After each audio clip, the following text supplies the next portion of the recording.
Donc, je vais m'amuser un petit peu avec vous en faisant quelques-uns des exercices pour qu'on se mette dans le bain, donner une expression équivalente sans radical au dénominateur. Alors, le radical, présentement, à chaque fois que vous voyez un dénominateur, il y a une racine carrée. Le but, c'est de rationaliser le dénominateur. Donc, rationaliser. Comme ça, le dénominateur. Pour le rendre rationnel, tout simplement, et non pas irrationnel.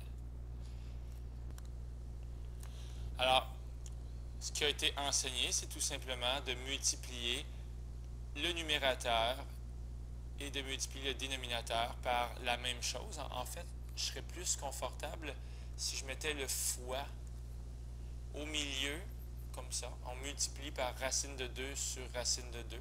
En fait, quand on multiplie par racine de 2 sur racine de 2, on est en train de multiplier par 1. Et on a le droit de multiplier quelque chose par 1. Donc, ça va donner 1 fois racine de 2 et racine de 2 fois racine de 2, ce qui fait racine de 2 sur 2. Je pense que celui-là, il est connu déjà. Hein? Alors ici, maintenant, on va multiplier par juste ce qui est sous la racine de 3. Par exemple, ça va faire 1 fois racine de 3 au numérateur, ce qui va faire racine de 3. Et ici, 2 fois racine de 3 fois racine de 3. Ça va faire donc 2 fois 3. N'oubliez jamais que racine de quelque chose fois racine du même quelque chose, par exemple, le quelque chose étant 3 et 3, bien, ça va donner 3. Plus de racine. La racine est décédée. Alors, ça fait racine de 3 sur 6. Et c'est le principe à chaque fois. Le moins, là, ne vous en faites pas, tout simplement de l'amener en haut au numérateur, ce qui est plus propre, ce qui fait 2 racines de 2 sur racine de 3. Vous allez pouvoir vous en sortir ensuite en multipliant par racine de 3 en haut et racine de 3 en bas. Ça va faire moins 2 racine 6, parce que racine de 2 fois racine de 3, ça fait racine de 6, sur racine de 3 fois racine de 3, sur 3, donc moins 2 racine 6 sur 3. Est-ce que ça se simplifie? Non, n'allez pas toucher le 6 avec le 3, parce que le 6, il est sous une racine. Donc, il n'y a rien à faire pour celui-là. Mettons que je m'en vais vers la fin. 1 moins racine de 2 sur 2, sur racine de 2, pardon, on va multiplier par racine de 2 en haut et racine de 2 en bas. Alors, on va imaginer la parenthèse, parce que qu'est-ce qu'on va multiplier par racine de 2? C'est 1 fois racine de 2, ce qui fait racine de 2, et racine de 2 fois racine de 2, ce qui fait 2. Ça fait racine de 2 moins 2, finalement. Sur racine de 2 fois racine de 2, ce qui fait 2, comme ça. Ça se simplifie parce que lorsqu'on a au numérateur une soustraction ou une addition, on peut simplifier chacun. Ce qui va donc dire, dans le fond, on va diviser racine de 2 par 2, puis ensuite on va diviser 2 par 2. Donc, ce qui va donner racine de 2 sur 2, moins, et là j'ai besoin d'y réfléchir énormément parce que 2 divisé par 2, ok, on va arrêter de blaguer, ce qui va faire moins 1. Donc, racine de 2 sur 2, moins 1. Donc, ça, c'était mes conseils du coach pour la première série d'exercices. Ben là, détermine le produit, sincèrement, je ne pense pas que c'est très difficile.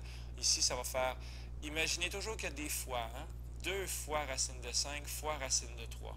Ce qui va faire 2 fois racine de 5 fois 3, 2 racine 15. Alors, c'est l'esprit de la chose. Ici, on va avoir racine de A fois C. Ici, on va avoir 2 fois racine x fois 2 fois racine x. Ben, 2 fois 2, ça fait 4. Et racine x fois racine x, ça fait x. Puis on peut continuer comme ça longtemps à s'amuser. Ici, avant de multiplier, on peut même annuler racine de 5 avec racine de 5. Ça s'annule. C'est une loi de base. Lorsqu'on multiplie, on peut simplifier.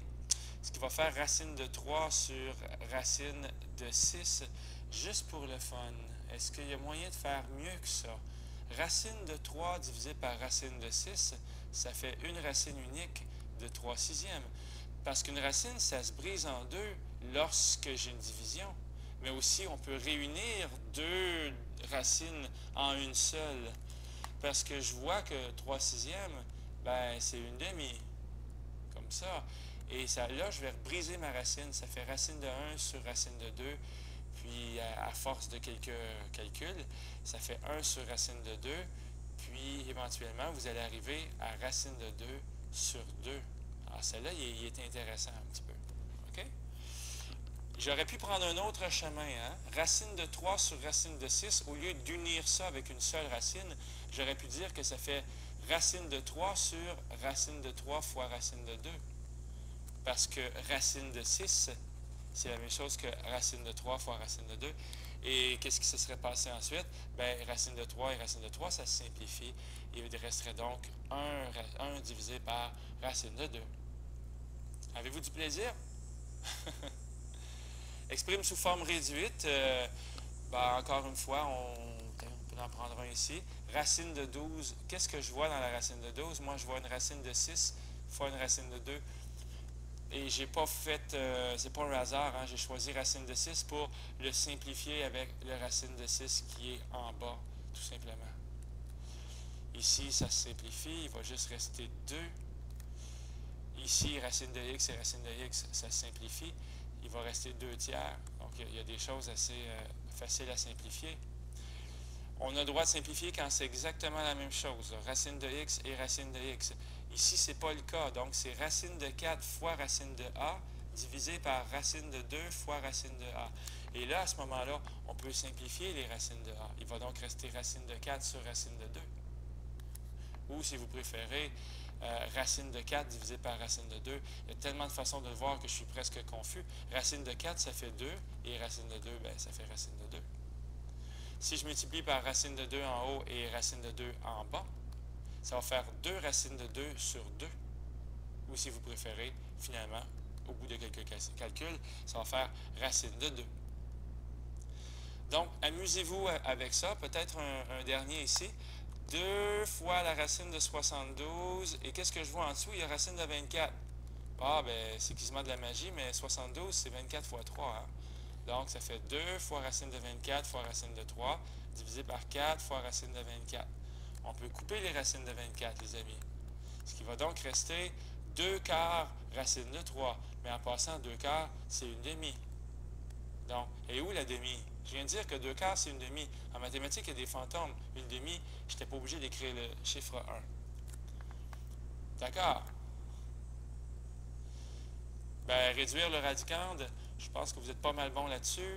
Racine de 128, par exemple, il y a beaucoup de choses qu'on peut faire avec ça. Ça fait une demi fois racine de 64 fois 2. Là, je suis allé au hasard un petit peu comme ça rapidement, mais 64, c'est gratuit, hein, parce que racine de 64, ça va faire 8.